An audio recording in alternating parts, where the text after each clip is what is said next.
Mhm. And Joanne, why don't you get us started? Okay, well, welcome everyone to Tax Day to Earth Day. This is an event that is a Washington State event, as some of you or most of you might be knowing. But we want to welcome people from outside of Washington too who are joining us. Uh, and ours is over the 20th event. There are 8 events going on simultaneously here. And so this has been an event that raises the question, what do we want our tax money to go to, considering we're spending nearly $1 trillion annually on the support of the military?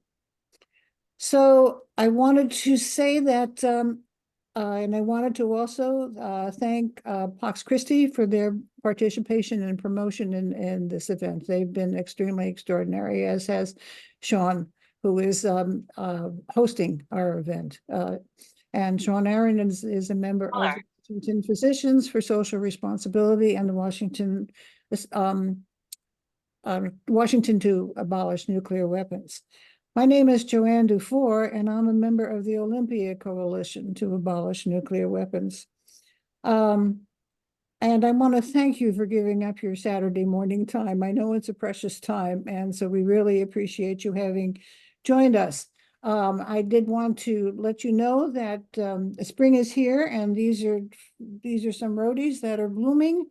And my my blue hydrangeas came out in pink. So we wanted to let you just appreciate that we love nature too, and we want to save the planet.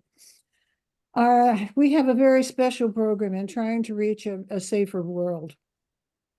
We have 2 very, very special speakers who will address both global and local perspectives, ultimately in support of the total elimination of nuclear weapons. The treaty for the prohibition of nuclear weapons still seems to be the best kept secret from our government leaders and our media. With its support by 154 nations of the world, of which 93 have signed the treaty and 73 countries are enforcing it, things are happening. And we want to let you know about that to be able to spread the word. That treaty has become my special interest, both locally and through my Rotary affiliation, but we'll talk more about that later. We will have presentations from 2 speakers today, Dr. Ira Helfand and Jim Thomas, who have joined us. Allow me to introduce Dr. Helfand first. He's a retired internist, okay, because he graduated from Harvard College and then went to medical school at Albert Einstein.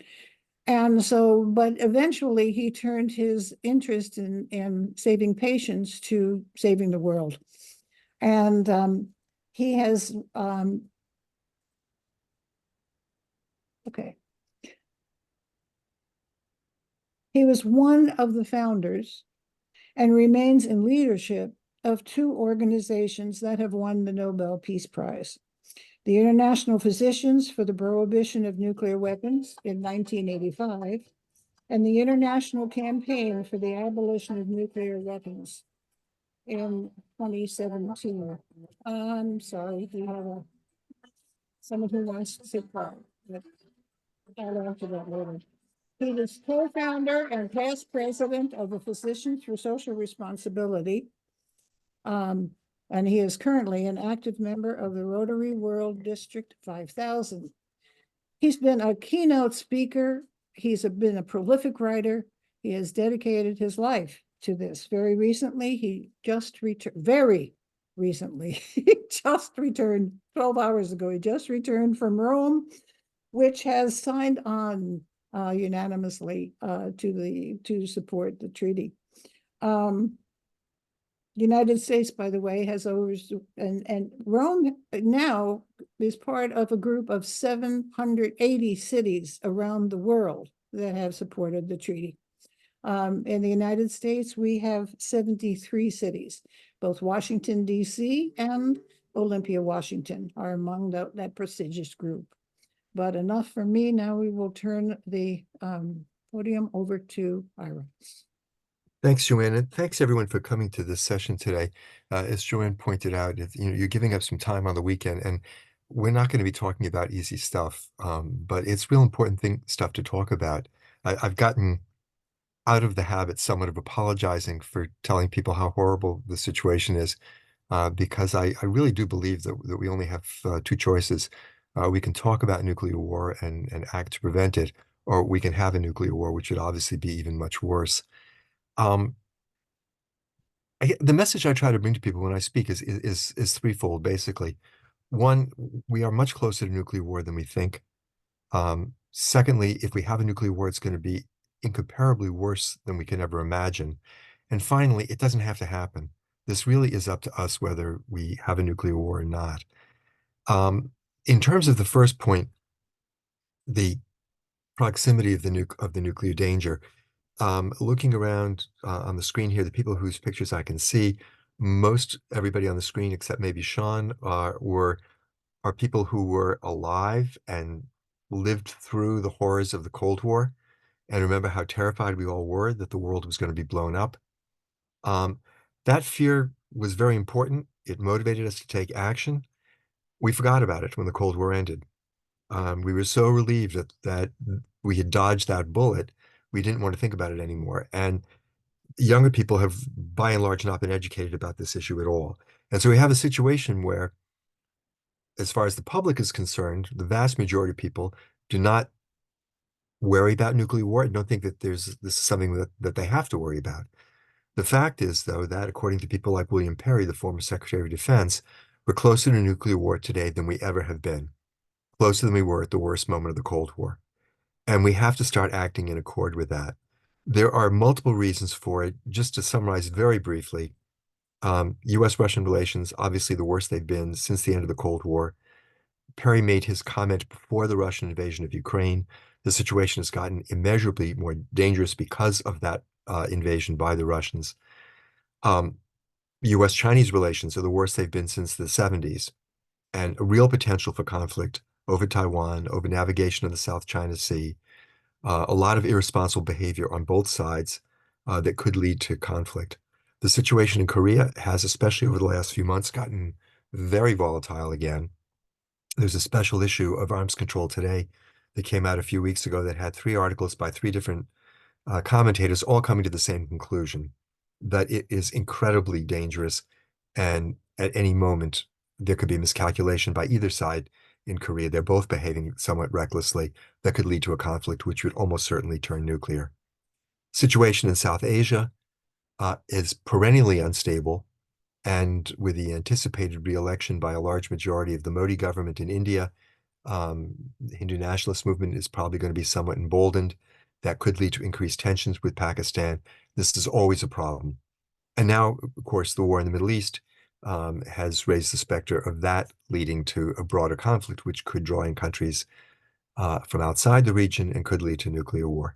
So we've got five geopolitical flashpoints, any one of which could lead to the end of the world, which is quite extraordinary and something that we should be very cognizant of.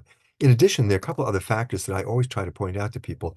One is the advance in cyber technology, which is making it so much easier for there to be a cyber attack on command and control systems that could potentially lead inadvertently to a nuclear war. And finally, in the background of all of this is the climate crisis.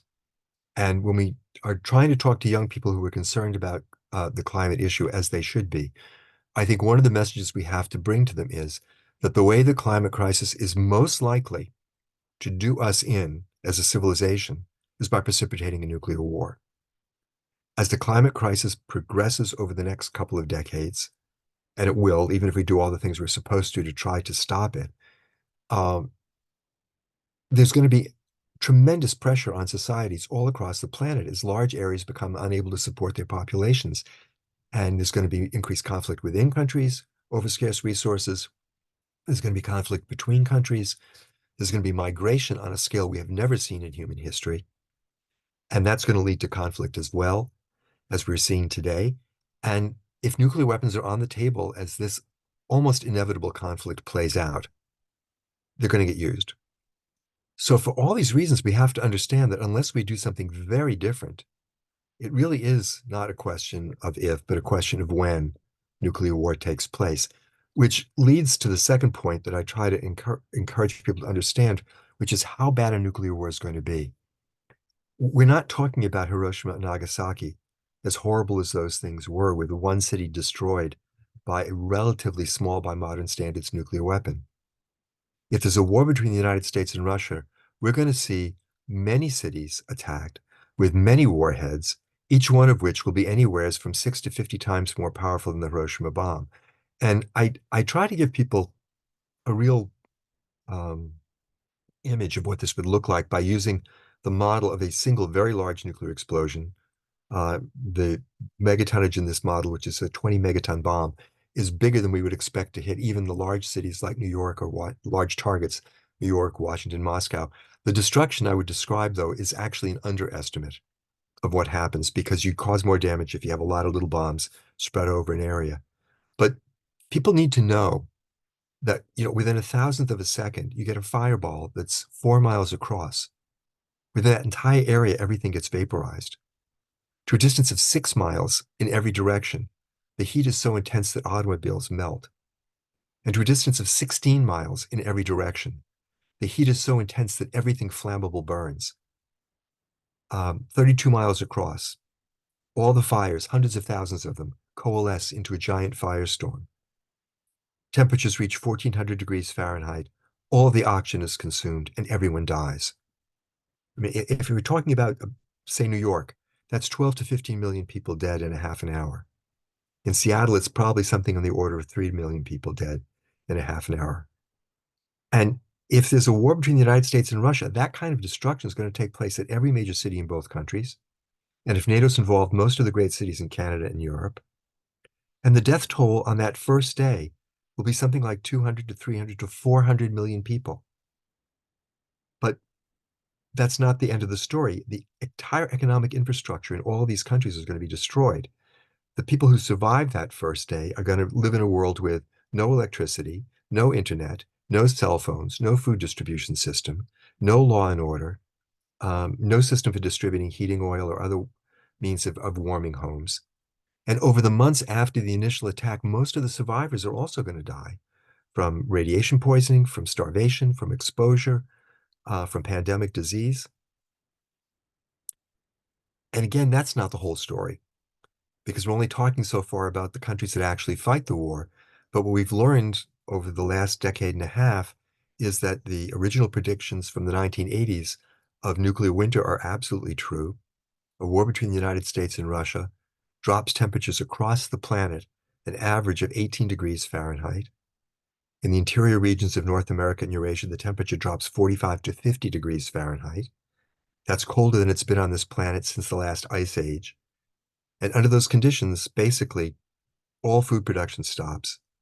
A study that was published in the summer of 2022 in Nature Food showed that that war would kill 3/4 of the human race, between 5 and 6 billion people, in the first 2 years. The famine would continue beyond that, but the study only went out 2 years. And perhaps most alarmingly, that study also showed that a much more limited war, one that only involved 250 of the 12,000 nuclear warheads in the world, a war that could take place, say, between India and Pakistan, over which US policymakers have no direct control unless we get rid of nuclear weapons altogether. That war would cause enough climate disruption to also trigger a global famine, not quite as severe, but severe enough to kill 2 billion people worldwide in the first 2 years, including 130 million people here in the United States. Our leaders do not know this. They have a broad idea that nuclear war would be very bad and we don't want to have one, but they do not understand how catastrophic a nuclear conflict would be. And I think it is an important and very powerful part of our message to help them understand the magnitude as well as the imminence of the threat that nuclear weapons pose. And then finally, it's important for us all to understand that this is the future that's going to be if we don't take action, but it is not the future that has to be. Nuclear weapons are not a force of nature. This is something we have control over. These are little machines that we've built ourselves. We have dismantled some 50,000 of them already. We know how to dismantle the 12,000 that remain. It would take about 4 or 5 years to do that. What is missing is the political will, and we need to create that. Here in the United States, we have built the Back from the Brink campaign, which I think is the most important political movement in this country since the Freeze campaign in the 80s. It is based on the idea that the US needs to enter into negotiations with the other 8 countries that have nuclear weapons to work out the details which are not included in the Treaty on the Prohibition of Nuclear Weapons, about verification, about enforcement, and about a specific timetable for eliminating the nuclear weapons, so that all of these countries can in fact eliminate their nuclear arsenals and join the Treaty on the Prohibition of Nuclear Weapons. And this campaign has been endorsed at this point by 70-something cities in the United States, by state legislatures in California and Oregon, by the state senates in Maine and Rhode Island and the Assembly in New Jersey, by 480 NGOs across the country. And we now have a resolution in Congress that is sponsored by 44 members of the House of Representatives, which is an extremely good number, including, I know Representative Jayapal, and I'm not sure who else in the Washington delegation has sponsored this. There's some real momentum as a result of this activity. And I think the final point I would make, and I'm sorry if I've gone long, I think there's been a real shift in the United States over the last couple of months. The New York Times, which has treated the idea of the abolition of nuclear weapons as a joke for the last 2 decades, has an editorial series that's going to run for a whole year calling for the abolition of nuclear weapons. Ernest Moniz, who was the Secretary of Energy, the head of the department which is responsible for producing and maintaining the nuclear arsenal, had an op-ed in the Los Angeles Times the same week that the first New York Times article appeared, an op-ed in which he calls for the abolition of nuclear weapons. The Boston Globe, the newspaper in the main newspaper in New England, also has treated nuclear abolition as a fringe idea for decades. They had an editorial 2 weeks ago supporting that and saying, why aren't people talking about the danger of nuclear war?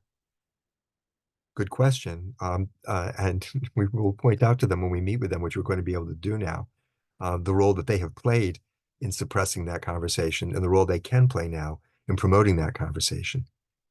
There's this new book out by Annie Jacobson, Nuclear War Scenario, which has gotten a lot of press attention, and which 2 weeks after it was published, got optioned by a major Hollywood studio to be made into a movie.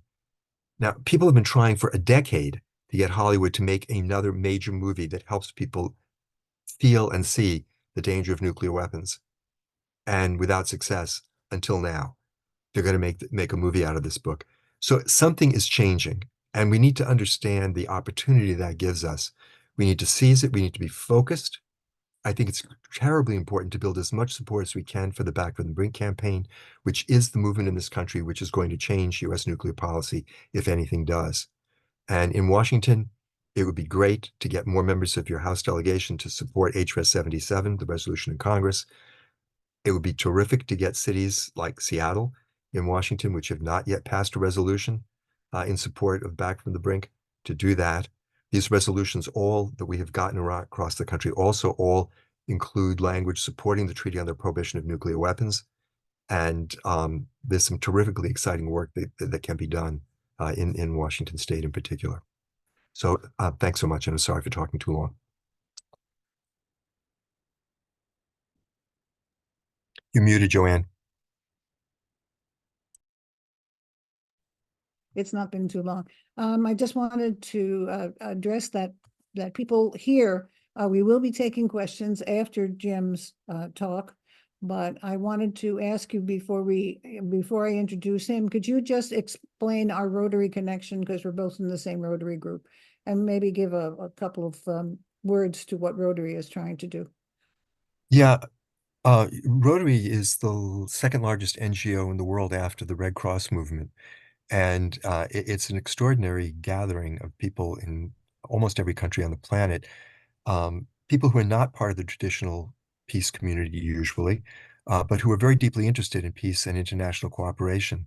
And I have been speaking to Rotary clubs for well over a decade about this issue in the hopes that Rotary would, as an organization, take up this issue, as it has very effectively campaigned for the elimination of polio worldwide, and has now begun to talk very emphatically and assertively about the need to address the climate crisis. Joanne and I both belong to a Rotary Club, which is particularly focused on this effort to bring this issue to the Rotary community. We also meet every other week with members of other Rotary clubs who are interested in this issue. And we have a resolution before the Rotary Council on Resolutions to be voted on in September and October of this year, calling on Rotary to endorse UN votes in support of the TPNW and to endorse the position that all nuclear weapons must be eliminated. So those of you who have Rotary connections, if you belong to Rotary clubs, we would be very interested in talking with you specifically about that. And I guess the final thing I would say is there's a lot of talk appropriately about the need to involve young people in this movement.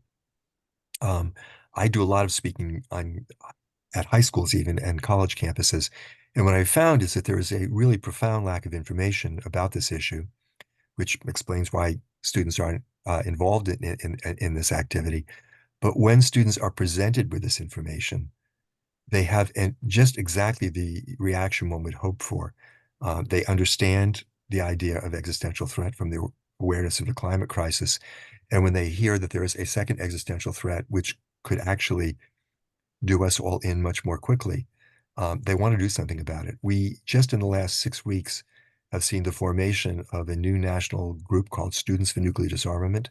It's high school based. They've got chapters in, I think, 8 or 9 high schools across the country and a few colleges. They're expanding rapidly.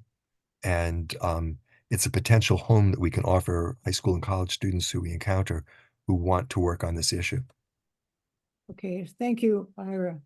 We are now going to turn our attention to Jim Thomas, a rather amazing individual, as you get to hear even the little bit that we're going to present now.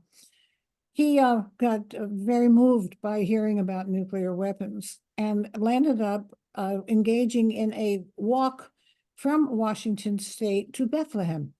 No small deal. This was 6,700-mile walk.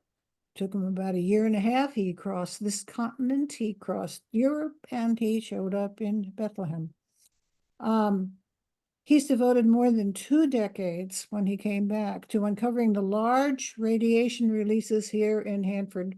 And those of you who are not familiar with that, we have the dubious distinction of having created that plutonium bomb that was used in Nagasaki and was used in many of the testings in the Marshall Islands as well. He went on to study the downwinders in Nevada and became an expert on this issue and had appeared at a conference in Hiroshima talking about plutonium as an expert. He also was recognized within the Catholic hierarchy, and when arrangements were made with the 2 archbishops, Archbishop Wester of Santa Fe and our own Archbishop Etienne of Seattle, to visit the 2 archbishops in Hiroshima and Nagasaki, Jim went along. So I know you'll be interested in what he has to say. So I have the privilege of turning the program over to Jim Thomas. Thank you, Joanne. And thank you for everyone who's on the webinar today. I want to share my screen. Let's see.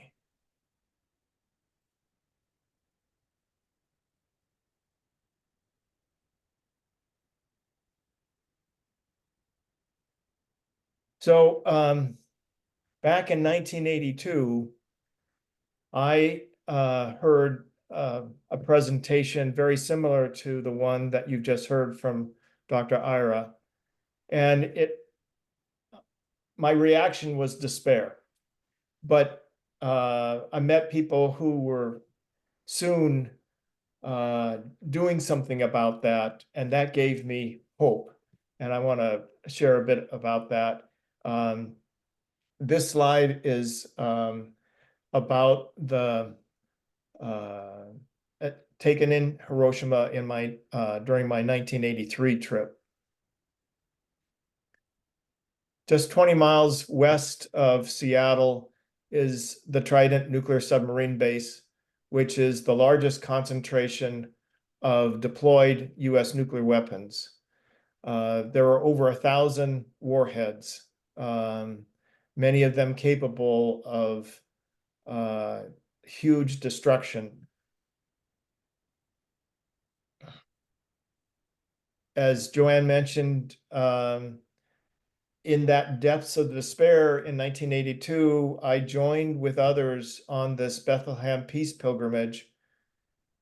It was a walk that 20 of us were in the core group that we did, and we proceeded to walk across the United States in 82, and in 83 we walked across Europe to Bethlehem in the Holy Land. The picture on the left is the Christmas morning of 1983 from the top of actually the roof of the Bethlehem Bible College, where we slept out that night on our last day.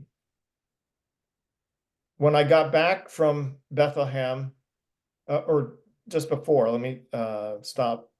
So our eldest member on the Bethlehem walk was Father George Zabelka. And during World War II, he was the Catholic chaplain to the men who dropped the bombs on Hiroshima and Nagasaki. But during the Civil Rights Movement, he embraced nonviolence. And on the walk, he was one of our best speakers. He said, "We must get rid of war.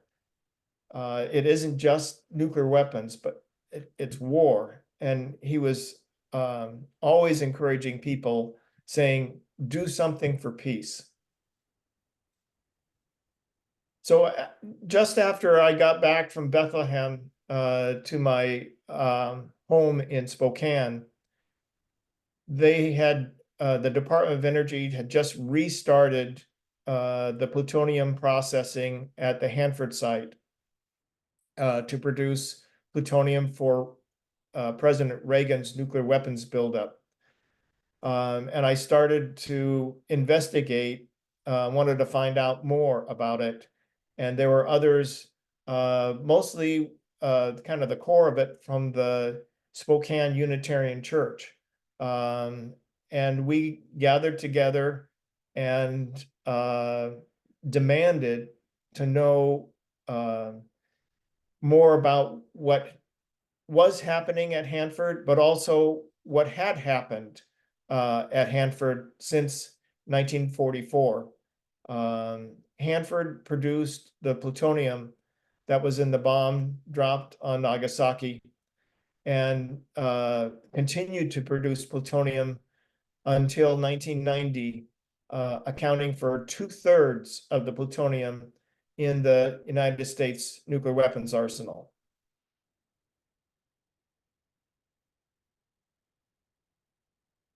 When I started gathering information, or trying to gather information in the 80s, Hanford was a largely secret facility.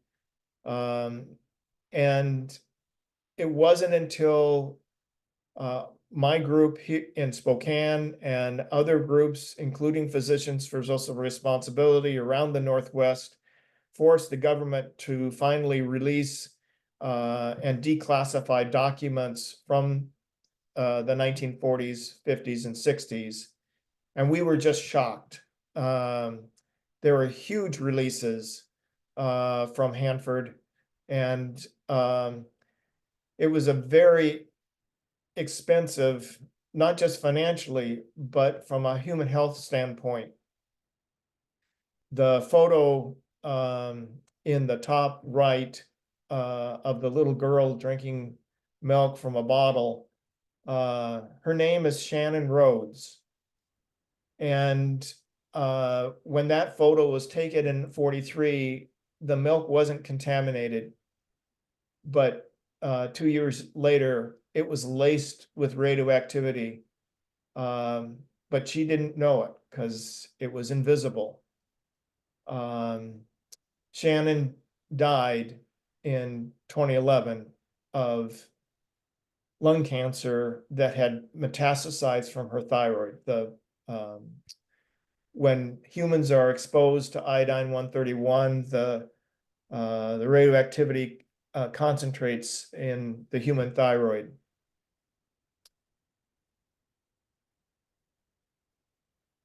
In addition to contaminating the air in eastern Washington, Idaho, Oregon, and into Montana, Hanford also extensively contaminated the Columbia River to the point where in the 1950s, the chief health physicist for Hanford said that there should be a ban on public fishing in the Columbia River around the Tri-Cities.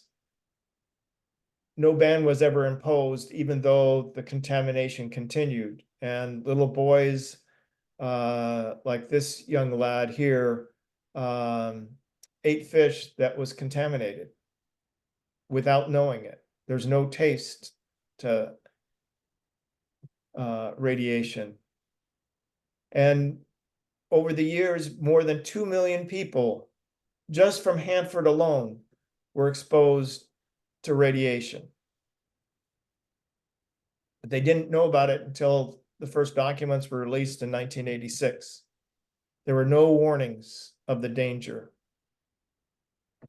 And the bottom photo has to do with the cleanup that's been going on since the plutonium operations were closed. It's costing $2 to $3 billion just for Hanford alone on the cleanup. Talking about tax day and the use of our tax dollars, Hanford's final or total cleanup cost might top $600 billion. That's $500 billion. One of the costs of our amassing all of these nuclear weapons. And it wasn't just Hanford, but it was also the tests from the Nevada test site. This is a map that was part of the National Cancer Institute study that was released in 1997 about the fallout. In the, I don't know if you can see my pointer, but in the central Montana, in 1954, I was born, and it was among the counties that were heavily contaminated with iodine-131, and my sister has suffered from thyroid disease all of her life.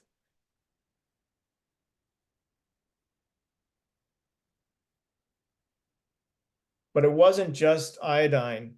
It was cesium, strontium, and all sorts of radioactive materials that blanketed pretty much the entire contiguous United States.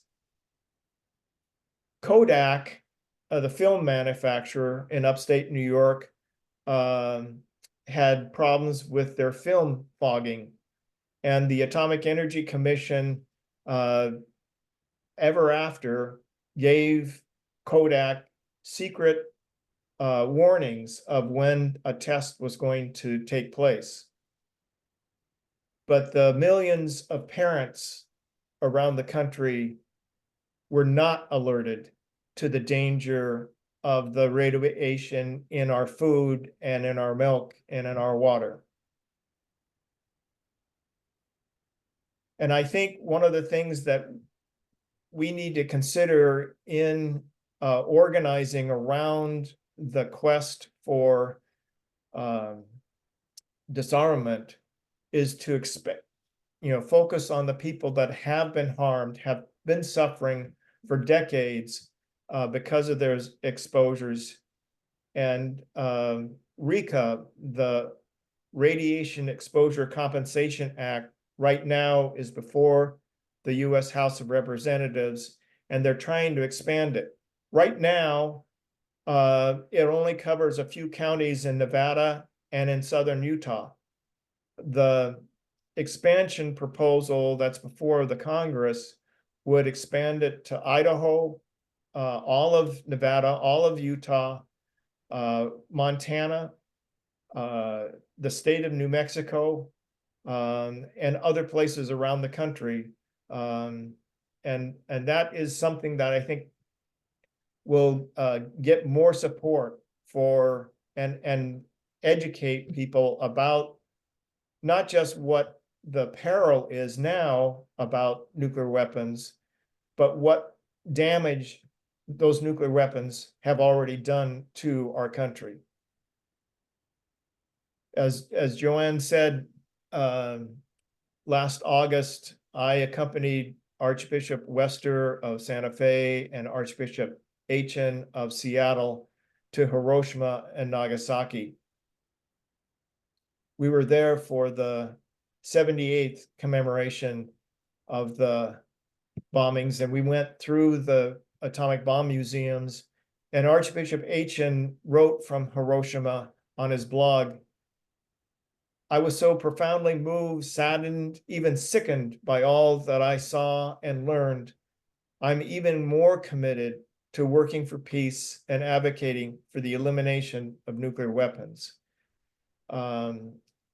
Archbishop Wester and Archbishop Achen met with the bishops of both Hiroshima and Nagasaki and issued a partnership for a world without nuclear weapons that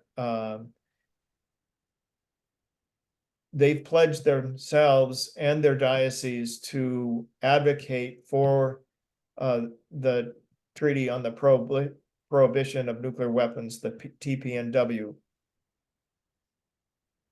When I was in Hiroshima, we happened to have a meeting with Setsuko Thurlow, who was very instrumental in ICAN and the passage of the TPNW treaty. And so I was describing to her my walking to Bethlehem with Father Zabelka, and surprisingly, her eyes lit up at the word of Father Zabelka, and she said, told me, "Well, he stayed at my house." And back in the 80s, she had invited Father Zabelka to Toronto, where she lives, and he's for that speaking engagement. He stayed at her house. So kind of to wrap up or begin wrapping up here, George's words, do something for peace. It's the way to get out of despair of contemplating the end of the world and to be part of the solution. I think we as citizens need to insist on disarmament and advocate for the TPNW along lines that Dr. Iris mentioned about both through Rotary and the Back from the Brink movement. One of Dr. Martin Luther King's phrases that really is so meaningful to me, resonates with me, is this fierce urgency of now. But I think that advocating for the TPNW is not enough. Nuclear weapons in this country, the complex is too entrenched. We have to get training in nonviolence to actually confront the complex and support divestment in the nuclear complex. One of the other great organizations that gaining traction around the world is Don't Bank on the Bomb, trying to get banks and other financial institutions to not invest or help with companies, contractors on building nuclear weapons with loans and other financial dealings. And my immediate concern, looking at the United States and the November election, regardless of what we think about President Biden, I think it's critical that we participate. I know a lot of my friends are very upset about the U.S. policy on Gaza, or people are just saying, you know, those two guys ran in 2020. I'm not all that enthused about it. I think this is an election we can't sit out. We don't just vote for the president. We vote for thousands of people who come in and fill policy positions. And given the risk that we face, we must have competent people in government. And this is a little advertisement. I'm writing a book, a memoir on the trip to Bethlehem, as well as my decades of involvement with regard to Hanford. And I'll put the website in the link in the chat. So I think I'm done sharing my Okay. screen. One of So the things that I had asked is I asked of our two speakers to have questions for each other. So Ira, do you have a question for Jim? I do, and I have a quick comment before I ask my question, which is a great presentation in general, Jim. I really particularly want to thank you for that last point about the need to vote in this election coming up and to vote with passion and urgency. I understand that people do not approve of many of the things that the Biden administration is doing. We're going to either have Joe Biden or Donald Trump as president in January. And I think that there's no room for moral purity here, and people who don't want to dirty their hands by voting for the current administration. A Trump presidency will be a disaster for everything. And people, I'm sorry, I'm not supposed to say something that explicitly political at a gathering like this, but we're facing a true crisis and a real threat to the continued existence of the democratic system such as it is in this country. And people really do need to appreciate that. The question I have is this, Jim, really excellent presentation about the harm that has been done by the nuclear weapons complex already, both through testing and through production facilities like Hanford. How do you, in talking about this, how do you relate that issue to the need to actually eliminate the nuclear weapons? I've heard people and seen campaigns around, for example, RECA extension that were terrific in their own right, but which did not really bridge that divide and lead people to think that, well, we need to get rid of the nuclear weapons too. They left people thinking we need to extend RECA, but that was the end as far as it got. How do you carry the message forward so that people come away from such a conversation also convinced about the need to eliminate nuclear weapons? as long as we have nuclear weapons, there's, you know, the peril of them going off and making new radiation victims. But even if we're lucky enough that that doesn't happen, as long as we have a nuclear weapons complex, there's always a threat that, given actions by others like China, which is rapidly expanding its number of deployed nuclear weapons from about 300 a few years ago. Now it's above 400. And by the end of the decade, the Pentagon is estimating that it'll be 1,000 nuclear weapons, which complicates the disarmament process. But it also raises the risk that China and the US, Russia, they're all developing new nuclear weapons. And for the nuclear weapons supporters, they can't be totally confident of that those new designs of nuclear weapons are going to work without testing. And so even though we haven't had any nuclear weapons tests except for among the major powers um, since the 1990s, it's something that could happen again. And even North Korea, both India and Pakistan tested nuclear weapons in the 90s. Those are always possibilities. The other thing is production of plutonium and tritium for use in the nuclear weapons. Tritium has a half-life of only 12 and a half years. Those are needs that are going to have to be the supplies that will have to be replaced at some point if we continue with this madness of keeping possession of nuclear weapons. The arsenals are not static. There are people, thousands of people being employed in Los Alamos and other places that want to develop new nuclear weapons. I have, I think is the link, is we don't want additional downwinders. exactly.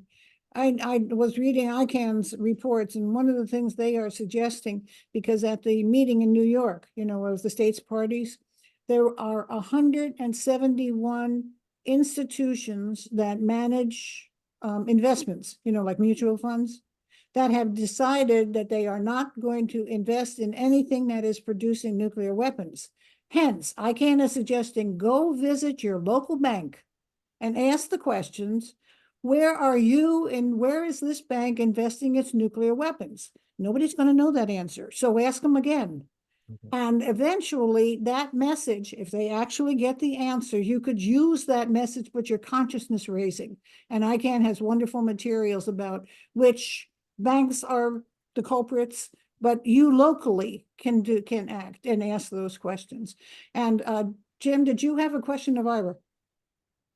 I would like to hear from Ira, that you've just returned from Rome. You had meetings at the Vatican. My question is, what do you think of the role that religious and faith groups, people can play in this move toward disarmament? Thanks, Jim. I think that the faith community can, as it always has already, continue to play a huge role in mobilizing people about the danger of nuclear war. Um, this is a community which is organized, which is very, very large, and which has a great deal of standing in the communities in which various churches and mosques and synagogues exist. And for religious leaders to speak out and call out the hypocrisy of the current situation, to call out the danger that we are being exposed to, I think carries particular weight. The Catholic Church, for example, has a very clear position at this point that the possession of nuclear weapons is unacceptable because it poses too great a risk that the weapons will be used. And this, unfortunately, is not well known. The vast majority of people in this country, and I think even the vast majority of Catholics in this country, don't know the enormously important role the Vatican has played on the diplomatic level, getting the Treaty on the Prohibition of Nuclear Weapons advanced and ultimately adopted. And it would be, I think, something of a game changer if the Catholic Church and various other churches, which have taken a good position, started using the enormous resources they have to get the message out to people that we are approaching a nuclear war and that we need to do something very different. And we need to do it very quickly, or else we're going to have a nuclear war. And one final thing, I think part of the problem is, at the moment, is that none of us can believe that this is true. We lived through it in the 80s. When the Cold War ended, we were just so relieved that we had dodged the bullet.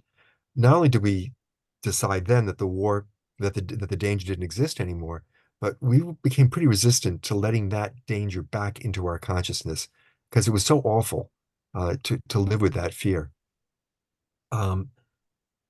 Even people like myself who talk about this all the time and know what's going to happen if there's a nuclear war and know that we are headed on a course towards nuclear war, I don't in my heart believe this is going to happen. And there's this distance between what I know and what I believe. And we have to figure out how to bridge that gap too, because what we believe is what motivates our action. And it's understandable. You look around, I don't know what the weather's like in the Northwest today. Here in Massachusetts, it's a gorgeous early spring day. Forsythias are blooming, the magnolias are blooming, the cherry trees are blooming. You can't imagine all this being destroyed.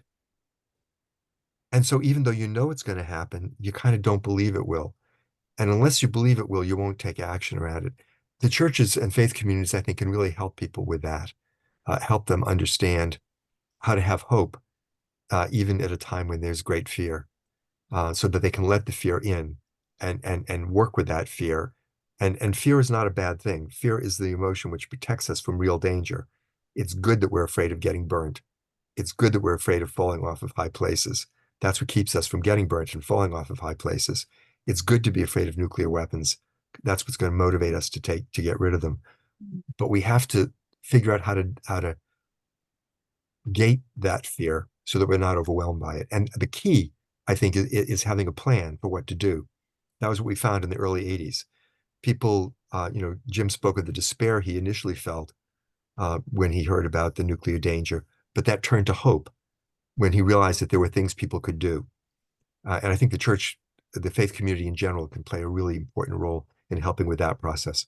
And Jim, what do you think of the chances of reaching more American archbishops? Well,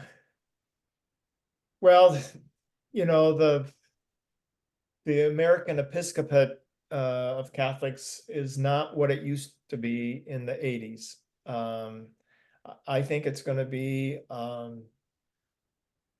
difficult thing, but at the same time, I think the fact that not just Archbishop Wester, where a lot of our nuclear weapons are designed and built, but also Archbishop Aitchen, whose diocese includes the largest concentration of deployed weapons. They are working on reaching out to their brother bishops across the United States, especially those that have significant deployments of nuclear weapons. But I think they need to hear also from their faithful, the people in the pews, even if it's just a question. What are you doing about this nuclear peril? The Pope has told us that even the possession of nuclear weapons is immoral. And we have, hundreds of military bases across the country.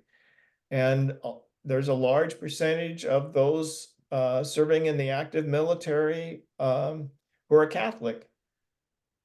If the Pope is saying the possession of nuclear weapons is immoral, I think the bishops across the country and other countries have a responsibility, a very serious responsibility to counsel Catholics serving in the military and for in defense contractors to turn away from these evil weapons and to be able to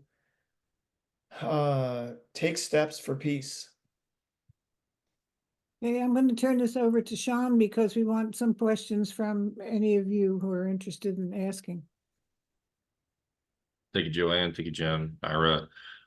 So folks, if you have a question, you can use the raise hand feature or type your question or just type stack in the chat, and we will call on people in order.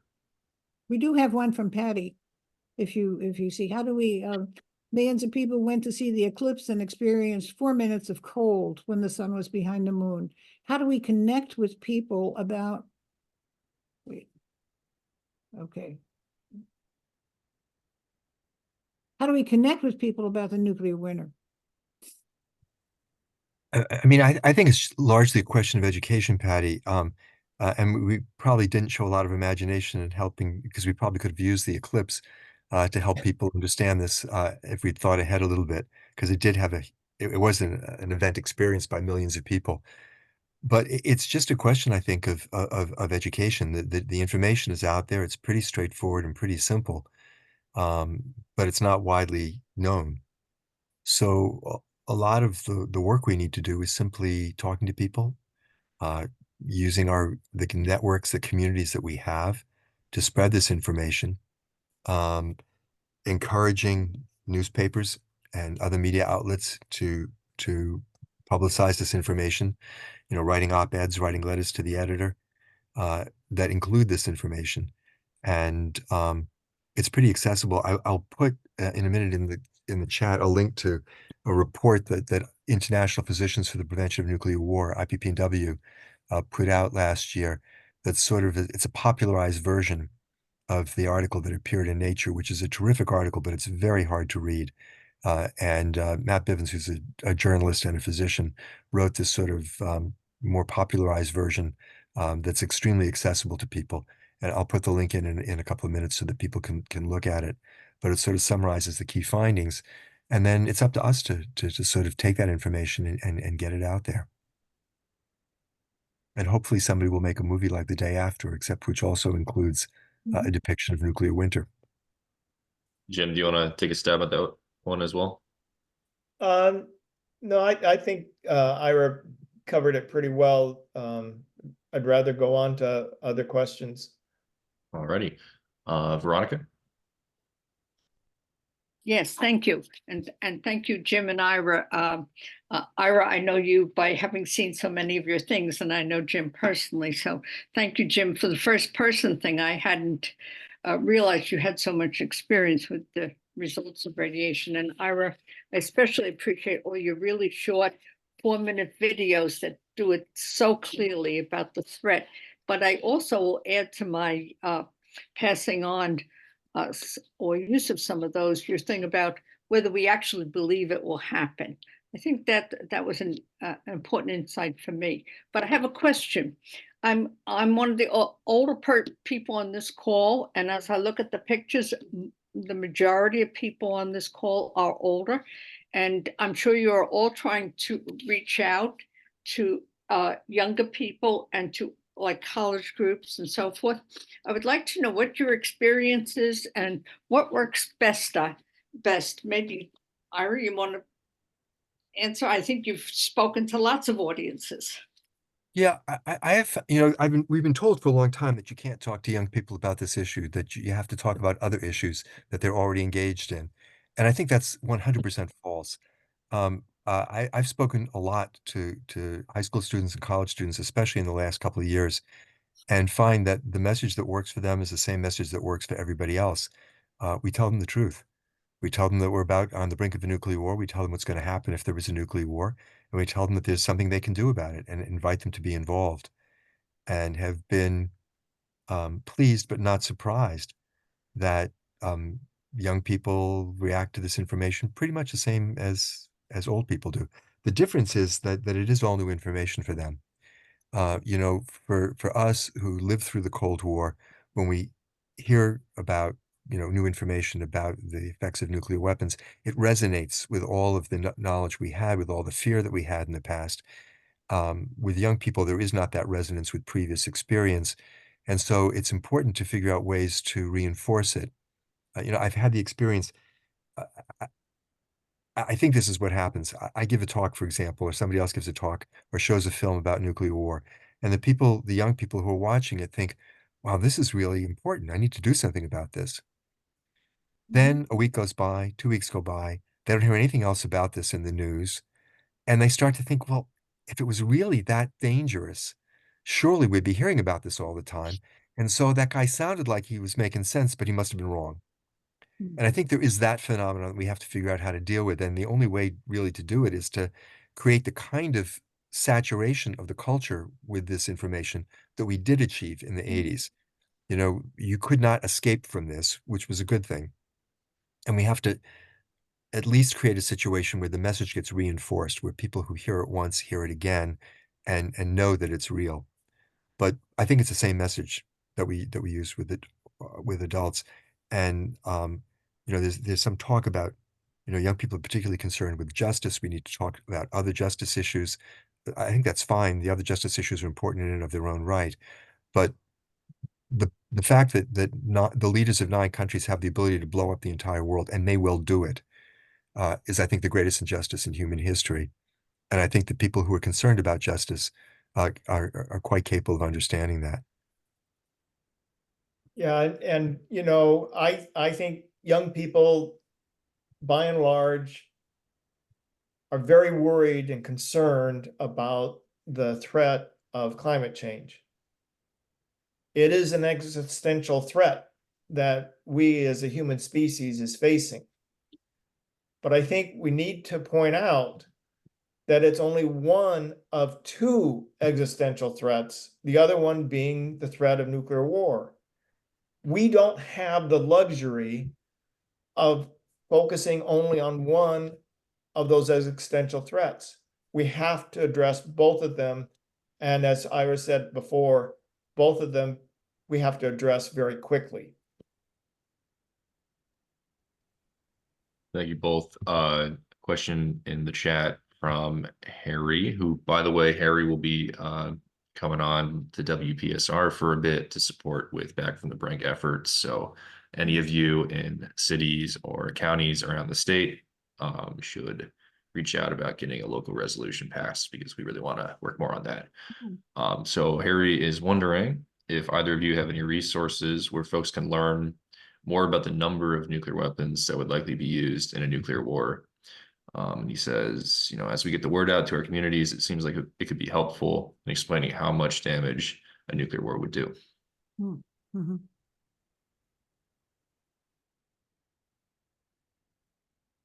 I think we need some more resources along those lines, Harry. I was talking this morning with Michael Chris, the executive director of IPP&W, about the need to create an updated sort of toolkit that summarizes all the information we have about the medical consequences of nuclear war. It's all out there, but it's sort of here, there, and everywhere, and we need to bring it together in a simple form. And we will be trying to do that in the coming months. For the moment, you can go to the website of IPP&W, the website of Back from the Brink, the website of ICANN, and there is a lot of information. You have to look around a little bit for it on the various resource pages. I think also this new book, which I haven't had a chance to read yet, that just came out, Nuclear War Scenario, talks somewhat to this question. I mean, it creates an explicit scenario of what a nuclear war would look like and how it would unfold. And I think that also speaks a little bit to people's idea, well, you know, how would this happen? But in terms of the actual arsenals, the Federation of American Scientists does an annual report of the current state of the world's nuclear arsenals. And that's a terrifically useful resource, which you can find on their website, Federation of American Scientists. So those are the main resources I would refer you to, I think. Yeah, and I don't have the website right in front of me, but Alex Wellerstein Yep. has a website that brings together a lot of this information and has a model that you can plug in either your city or whatnot, and it's interactive of kind of what Ira was saying earlier about the impact of a nuclear weapon explosion, you know, on or near your city. Could you put that information in the chat, Jim, please? Yeah.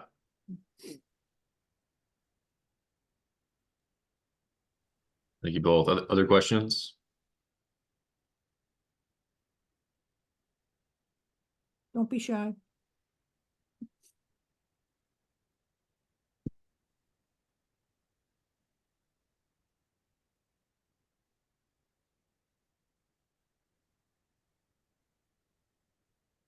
among other things, if you could reach out to any people that you know in Rotary, if you're a member and you have programs, we certainly have speakers available.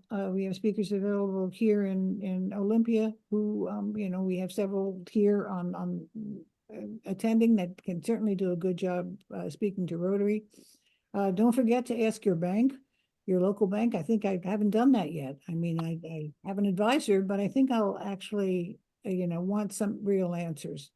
And you could refer them to an ICANN piece that they continue to reproduce every year, which gives you the companies, the 24 companies that are producing nuclear weapons.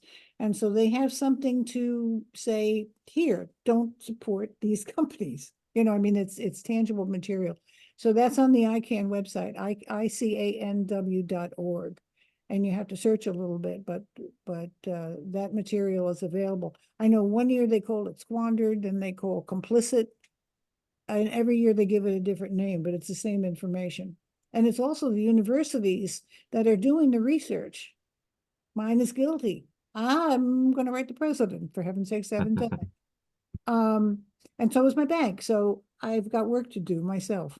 Yeah. Yeah. There is a large campaign going on at the UW campus to call out Boeing's role in producing weapons, for folks that aren't familiar. Nick, you got a question? I'm thinking a lot about disinvestment. I work with Pax Christi International on nuclear abolition, and Don't Bank on the Bomb, which was mentioned earlier, was actually started only really a couple of years ago, and yet has helped financial institutions to disinvest. The other thought, which is kind of a question, is could we construct a media or a mass movement, grassroots movement, not simply for each of us to disinvest, as Joanne talked about, but to pressure, just for example, speaking as a Catholic, the bishops and the dioceses across the US to disinvest from weapons production, period. I personally did this several decades ago, and it's a difficult thing to maintain, I have to say. If I can comment, I think divestment is sometimes actually quite difficult to do given the way people's investments are created these days. A lot of people invest through stock funds that are hard to disentangle what companies they're actually investing in. But it's enormously important politically. And that's really that's the game we're playing right now. It's an educational and political game of creating understanding about the nuclear threat and creating momentum and pressure on government to take the right measures. So I think that some of these campaigns, even if you're not ultimately successful in getting the bank in question to divest or the institution to divest, the process of bringing this up can be enormously valuable in creating an understanding of the problem. Important, though, I think, to link it to the political solution that's being proposed. And that's why I think the Back from the Brink campaign is so important, because it actually it has created a roadmap that the public can follow to create the change in our US government policy that we need to have. So I think it's very useful to link these efforts together. The government is going to make this decision. It will be affected by what it hears from the financial community, but ultimately it's the government that we need to persuade to change policy. And so I think that this focus on the political system that is the heart of Back from the Brink is ultimately really critical in moving this forward. Is everybody here familiar with Back from the Brink? And if you want us to clarify it, just put a response up. Question Okay. from Patty in the chat. Can you explain how the National Defense Authorization Act can support nuclear weapons with little oversight? Nope. There's Congress is not doing its due diligence of investigating and holding the Department of Energy and its contractors accountable.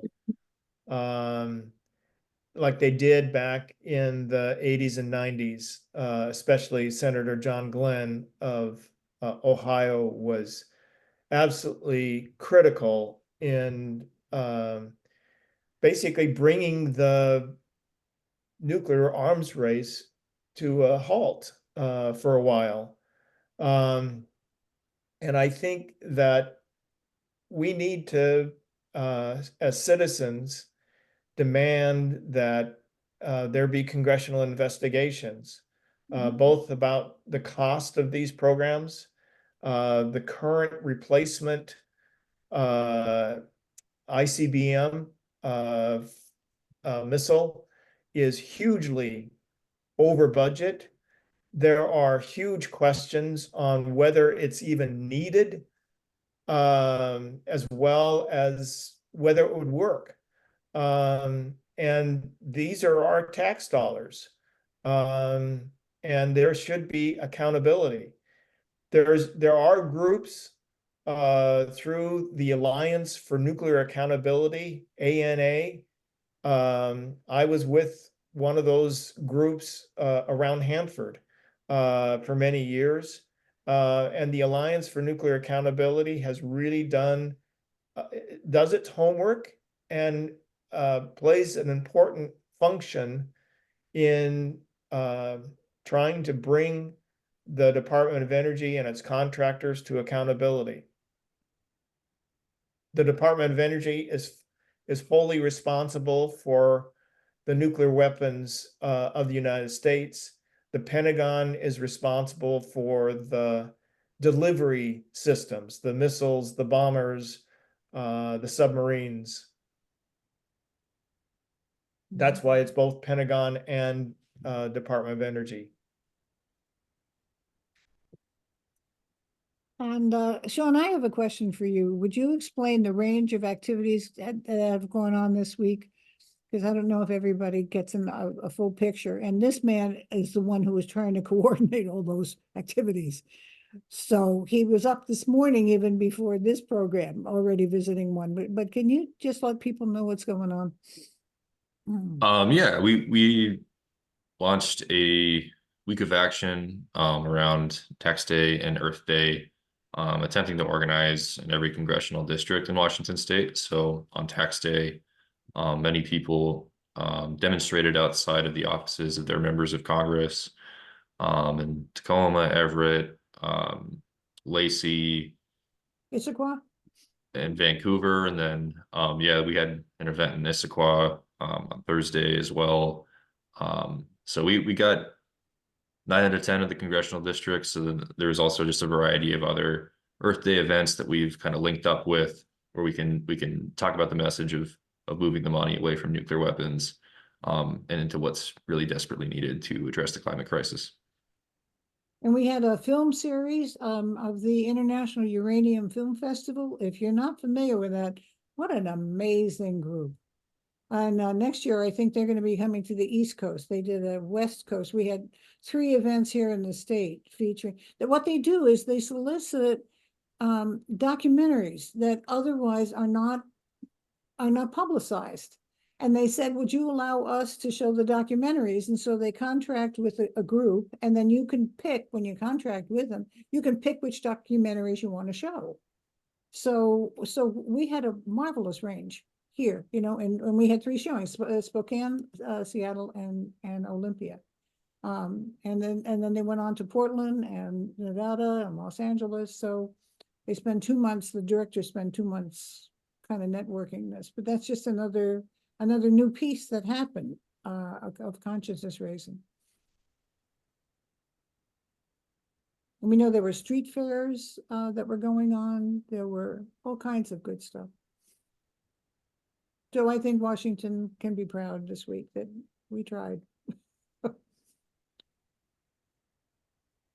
And Sean can get some sleep after Monday, because the last event is on Monday. That's Earth Day. Yep, get through Earth Day. Yeah. Any other questions from folks? Well, I want to commend you for, first of all, joining us. I hope you found this as valuable as I did. And as honored as I feel that we have these speakers and this presence to, and the wherewithal for all of us to get together. So thank you very, very much for coming. And Sean? Anybody have parting words? Ira, do you want to have a parting word, and Jim? Jim, do you want to closing words? Just, this has been a great discussion. Thank you all who have participated. And in the words of Father George Zabelka, do something for peace. And I would echo the thanks to everyone for participating in this, and just add my own sense that I think we're in a very desperate situation at the moment, but I think it's up to us. And I think, no one of us is expected to solve this problem by ourselves. But if we each do our part, I think we can be successful. And it's very important to have that hope for the future, and very important to understand that really the great responsibility that sits on our shoulders is also something of a gift. We want to do something good with our lives. We want our lives to matter. And those of us living today have been given the opportunity to save the world. And there isn't anything better than that to do with one's life. So in that spirit, I think we need to sort of shoulder this responsibility and move forward. Thanks everyone for coming today. And Sean, parting words? Thank you, Sean. Thank you, Okay. Ira. Thank our speakers. Yeah, Virtual round of appreciate you. applause. Thank you.